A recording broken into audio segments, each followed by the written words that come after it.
Assalamualaikum warahmatullahi wabarakatuh. Alhamdulillahirrabbilalamin. Rabbi zidni ilma warzuqni fahma. Rabbi syrahli sadri wa yassirli amri wahlul 'uqdatam min lisani yafqahu qawli. Sahabat, berjumpa lagi dengan saya Joko Susilo dalam channel edukasi peternakan yang akan menyampaikan pengetahuan, pengalaman, dan tidak sekedar hembusan angin surga. Sahabat, kenapa ini tidak sekedar hembusan angin surga? Karena banyak mereka saudara-saudara kita yang berusaha di peternakan, yang tertarik di bidang peternakan, tetapi dengan berbekal YouTube, dengan berbekal channel-channel edukasi, ternyata mereka kecemplung dalam keterpurukan. Sahabat, siang kali ini saya akan menyampaikan terkait biaya produksi pedet. Berapa sih biaya produksi pedet kita? Nah sahabat, pedet itu merupakan hasil akhir dari breeding, yang mana kita mendapatkan hasil itu ketika mendapatkan pedet, kemudian menjadi sapi, menjadi dewasa untuk replacement, untuk bakalan. Dan akan kita coba hitung apa aja faktor-faktor yang berpengaruh terkait dengan ketersediaan sapi, terkait dengan breeding populasi sapi yang ada di Indonesia. Dalam pertemuan di International Palm Oil Conference yang ada di Tangerang tahun 2019, saya mengikuti. Prof. Nafroy dari IPB menyampaikan bahwa isu budidaya sapi indukan itu ada 6, sahabat, yaitu BCS-nya yang jelek. Sapi-sapi di sekitar kita BCS-nya jelek, kondisinya kurus, di bawah 2,75, susah bunting atau angka kebuntingannya rendah, sehingga angka beranaknya juga rendah. Kemudian fasilitas kandang juga yang kurang memadai, kurang ekonomis, serta ada isu-isu animal welfare di peternakan kita, sahabat. Ini isu yang disampaikan oleh Prof. Nahrawi dari IPB. Sapi indukan ini sebagai pabrik sapi memang harus dimanfaatkan sebagai aset, di mana kita harus mempunyai indukan-indukan yang produktif supaya hasil-hasil peternakan, hasil-hasil pedetnya itu dapat kita kalkulasikan produktif, kemudian menguntungkan bagi peternak terutama, atau bagi perusahaan-perusahaan budidayaan, perbibitan, dan breeding dalam hal ini. Nah, untuk mendapatkan hasil yang optimum pasti akan didukung oleh beberapa faktor. Yang pertama dari pakan yang tercukupi dan harus ekonomis. Yang kedua dari faktor meningkatnya atau tingginya angka kebuntingan, kemudian minimnya biaya operasional atau sedikitnya biaya operasionalnya, kemudian rendahnya kematian pedet, kemudian jarak antar kelahiran. Ini beberapa faktor yang akan berpengaruh pada harga produksi pedet, sahabat. Ini bahan baku yang ada di tempat kita, di sekitar kita, rumput-rumputan, jerami, kemudian ada juga yang terintegrasi dengan sawit. Dan ini produk akhirnya adalah mendapatkan pedet yang bisa sapi, kemudian yang diriring dibesarkan untuk menjadi replacement ataupun bakalan. Nah sahabat, ini kondisi real di sekitar kita, kebanyakan di masyarakat kita, masyarakat Jawa, masyarakat Sumatera masih ngarit seperti ini. Kemudian masih memanfaatkan rumput-rumputan yang berada di sekitar persawahan, di sekitar perkebunan. Kemudian ada sebagian yang sudah memiliki bunker silase untuk pakan-pakan alternatif yang lainnya, seperti yang dalam contoh ini adalah fermentasi atau silase dari kulit singkong, sahabat. Nah, pakan-pakan alternatif yang kita jumpai paling banyak kalau di Jawa itu jerami. Kemudian kita bisa melihat juga di sentra-sentra pabrik, di sentra-sentra industri rumah tangga tempe ataupun tahu, ada ampas-ampas tahu atau ampas-ampas kulit ari dari kedelai tempe. Kemudian di sebagian luar Jawa sudah mengintegrasikan sapi dengan sawit, yang nanti akan kita bahas secara detail bagaimana sapi, integrasi sapi dengan sawit, keuntungan dan kelebihannya di session yang akan datang. Kemudian juga hasil-hasil sawit ini, pabrik-pabrik sawit, dia ada namanya solid decanter yang bisa kita manfaatkan sahabat. Nah, ini beberapa tipe pemeliharaan sapi yang ada di tempat kita. Ada di Indonesia, ada yang intensif, ada yang semi intensif, ada yang ekstensif. Intensif dikandangkan, diberikan makan, kemudian kita hitung kosnya dari kebutuhan makan sehari-hari, angka kebuntingannya, operasional sehari-hari, angka kelahirannya, kemudian jarak antar kelahiran dan angka kematian pedetnya. Ini contoh-contohnya, dan prinsipnya untuk breeding itu diharapkan pakannya tetap tercukupi secara kualitas dan kuantitas, dan secara harga akan tetap terjangkau ya sahabat ya, tidak boleh over, jadi tidak boleh terlalu mewah untuk breeding. Nah sahabat, ini sebagai salah satu wacana yang mempengaruhi salah satu tingkat kebuntingannya adalah kesuburan dari sapi sendiri terkait masalah isu-isu gangguan reproduksi, fenomena gangguan reproduksi, prevalensi dari gangguan reproduksi. Nah ini contoh sahabat adalah sapi-sapi eksimpor, baik itu heifer atau masih darah, ataupun sudah cow, sudah pernah melahirkan.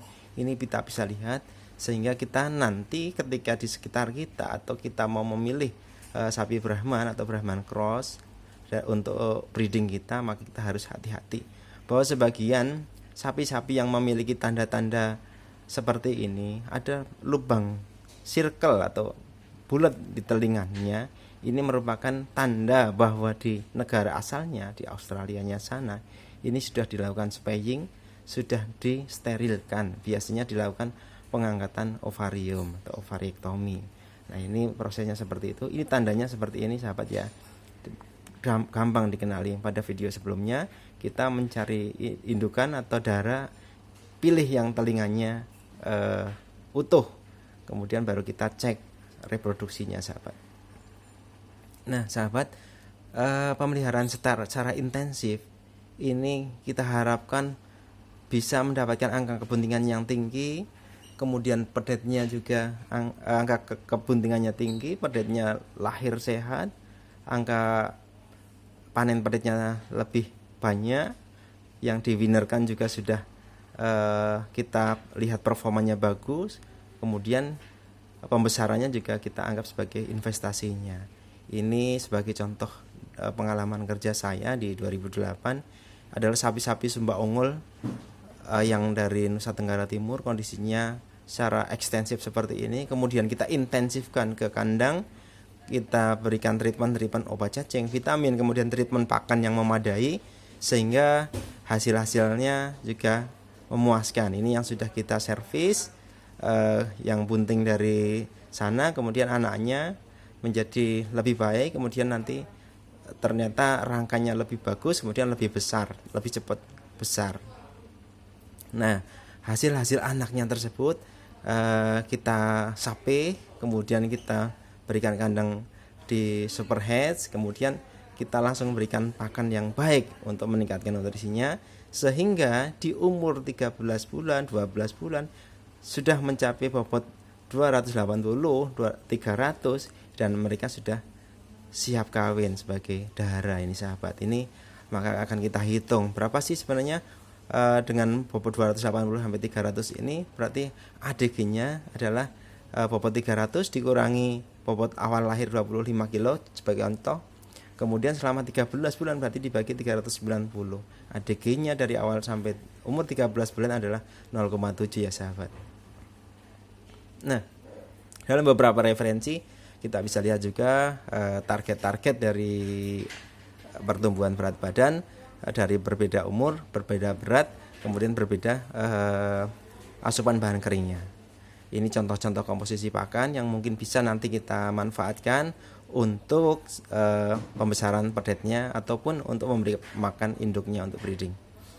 Nah, semi intensif juga banyak dilakukan pada kebanyakan di daerah Sumatera atau di luar Jawa. Sapi digembalakan pada siang hari, kemudian pada malam hari masuk ke kandang masing-masing. Nah, ini salah satu peternak yang ada di Bangka Tengah, luar biasa, tabungannya luar biasa banyak, ada emas-emasan, kemudian sapinya juga banyak, jauh dari mall, dari rezekinya tidak banyak dimanfaatkan untuk ke mall, sahabat. Nah, ini hasil yang disampaikan oleh tim Universitas Gadjah Mada pada pertemuan ICOP dulu 2019, bahwasanya sapi Bali pun ini pada musim-musim yang berbeda memiliki performa reproduksi yang berbeda-beda juga. Nah, pada musim hujan dan musim kemarau, para peneliti dari UGM ini menyampaikan bahwa interval kelahiran pada saat musim hujan adalah 425. Nah, ini tadi saya sampaikan bahwa interval kelahiran, jarak antar kelahiran atau calving interval ini menentukan harga produksi pedet. Alangkah banyaknya, berarti 425 dibagi dengan 30 hari. Nah, ini berarti berkisar lebih dari 1 tahun ya, sahabat ya. Lebih dari 1 tahun, mungkin sampai 15 bulan. Ini juga di musim kemarau calving intervalnya sekian ini. Dan mortalitasnya dari hasil yang tim ini sampaikan, mortalitasnya masih mencapai 19% di musim hujan, lebih tinggi. Kemarau adalah 17%. Dengan bobot lahir sapi Bali 13 kilo di musim hujan, di musim kemarau 12 kilo. Bobot sapinya 60 kg pada umur 150 hari, ini 62 kg. Kemudian indeks reproduksinya 0,69, kemudian indeks produksi induknya 42,42%. Sahabat, ada beberapa model-model peternakan kalau di luar Jawa yang memiliki lahan-lahan sawit cukup banyak yang mulai mengintegrasikan sapi dengan sawit, yang setiap harinya sapi dipelihara di lahan-lahan sawit. Ada namanya rotasi grazing, di 1 hari membutuhkan berapa hektar, kemudian dipindahkan lagi untuk menghabiskan rumput-rumput yang ada di bawah lahan sawit. Mereka mendapatkan nutrisi dari situ, mereka makan dari situ, tidurnya pun di lahan sawit. Kemudian setiap hari akan dipindahkan ke lahan yang lainnya dengan hanya bermodalkan dan tenaga kerja, dan ada namanya electric fencing sebagai pagar kejutnya. Kemudian ini juga aktivitas kawin alami dengan perbandingan bullnya 5-6% bejantan dari 100 induk. Nah, kemudian mereka sampai beranak juga di lahan sawit, besar di lahan sawit. Kalau sudah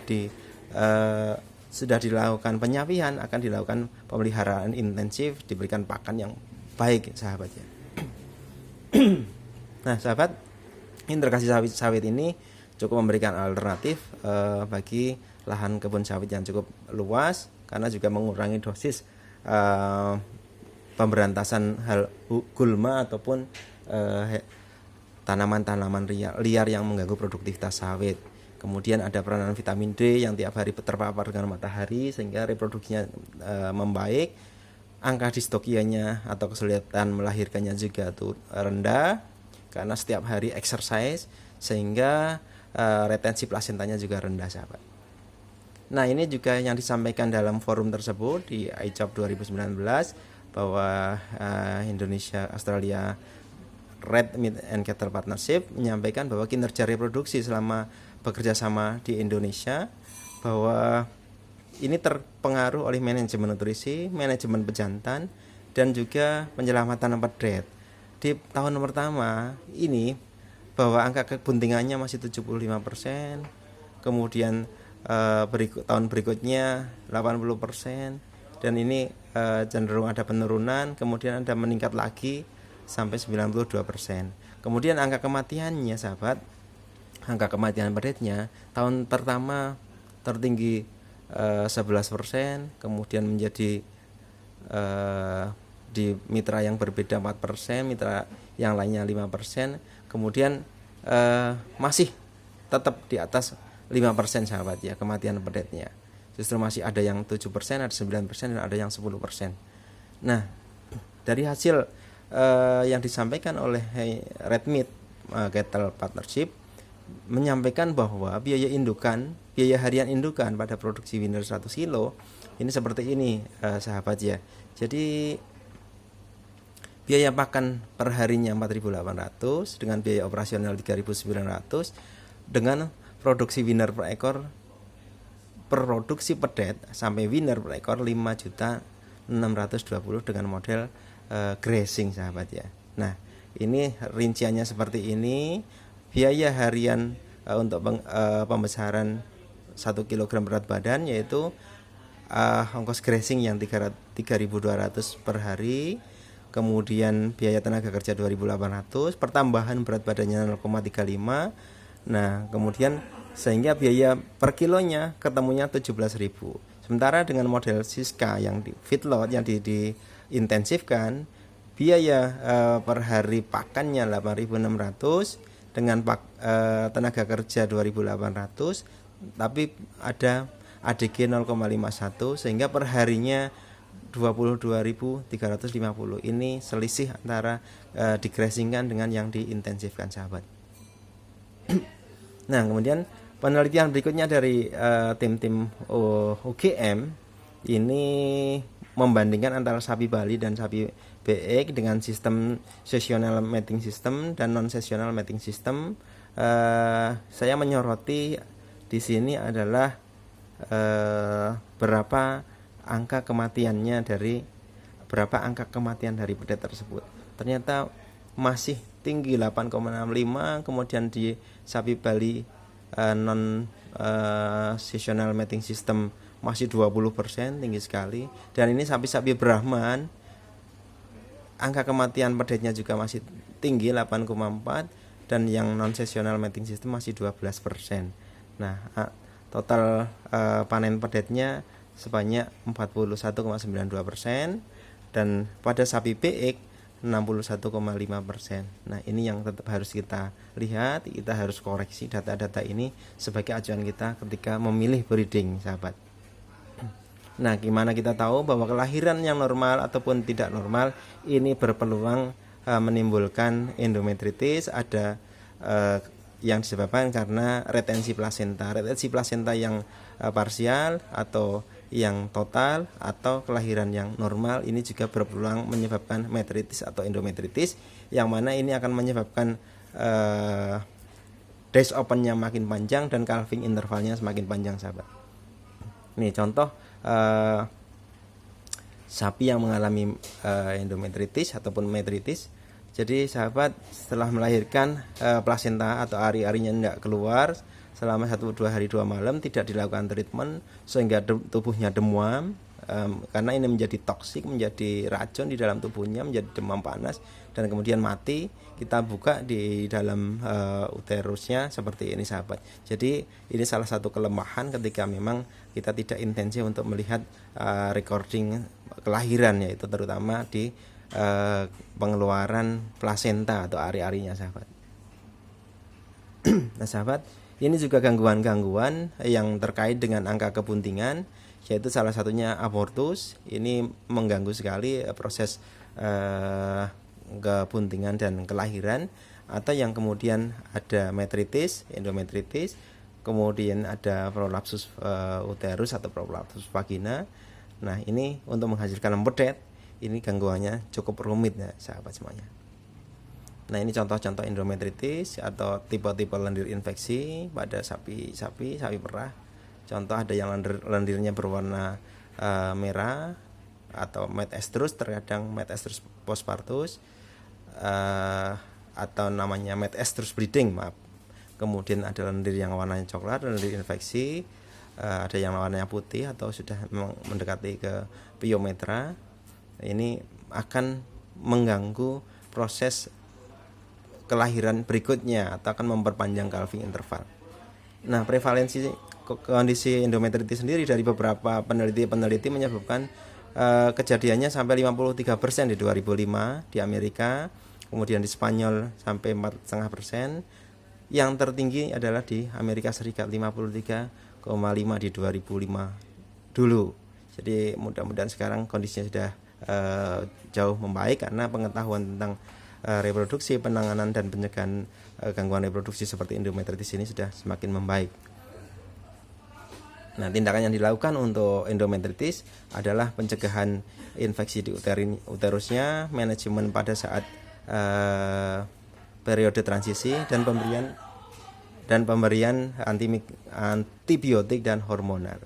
Nah, sahabat, saya akan menyampaikan berapa sih sebenarnya biaya operasional untuk pedet.